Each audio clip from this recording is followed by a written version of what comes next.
Egg quality കൂട്ടാൻ expensive ആയിട്ടുള്ള food തന്നെ വേണമെന്നുണ്ടോ?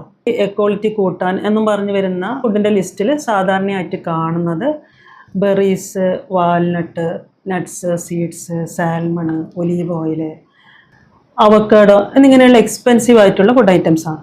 അപ്പോൾ ഇത് വൺസ് വീട്ടിൽ അവൈലബിൾ അല്ല, അല്ലെങ്കിൽ കോമൺ പീപ്പിളിന് അഫോർഡബിൾ അല്ല എന്നുണ്ടെങ്കിൽ ഡോൺ വറി, ശരിയായ രീതിയിൽ ചെയ്യാണ് എന്നുണ്ടെങ്കിൽ നമുക്ക് ലോക്കലി അവൈലബിൾ ആയിട്ടുള്ള ഫുഡ് വെച്ചിട്ടും അണ്ടങ്ങളുടെ ക്വാളിറ്റി കൂട്ടാൻ പറ്റും. പ്രത്യേകിച്ച് ഇലക്കറികൾ, ചീര, മുരിങ്ങയില ഇവയൊക്കെ ഡെയിലി ഭക്ഷണത്തിൽ ഉൾപ്പെടുത്തുക. അതുപോലെ ആൻറ്റി ഓക്സിഡൻസ് അടങ്ങിയിട്ടുള്ള ഫുഡുകൾ എന്ന് പറയുമ്പോൾ മാതള നാരങ്ങ, നെല്ലിക്ക, ഓറഞ്ച്, ബീട്രൂട്ട്, പഴപ്പൂവ്, അതുപോലെ ഒമേഗ 3 അടങ്ങിയിട്ടുള്ള ഭക്ഷണം. ലോക്കലി അവൈലബിൾ ആയിട്ടുള്ള മത്സ്യം, അതായത് അയല, മത്തി, നത്തോലി, ചൂര ഇവയൊക്കെ ധാരാളം ഉൾപ്പെടുത്തുക. അതുപോലെ പ്രോട്ടീൻ സോഴ്സ്, നാടൻ മുട്ട, പനീർ, പയറുവർഗ്ഗങ്ങൾ മുളപ്പിച്ച് കഴിക്കുകയാണെങ്കിൽ ഏറ്റവും ബെസ്റ്റ്. ധാന്യങ്ങളിൽ തവിടുള്ള അരി ഉപയോഗിക്കാൻ ശ്രദ്ധിക്കുക, ബ്രൗൺ റൈസ്. കാരണം അതിൽ വൈറ്റമിൻ B6, സെലീനിയം ഒക്കെ ധാരാളമായിട്ടുള്ളത് കൊണ്ട് തന്നെ എഗ്ഗിൻ്റെ DNA ഡാമേജ് തടയാൻ സഹായിക്കുന്നുണ്ട്.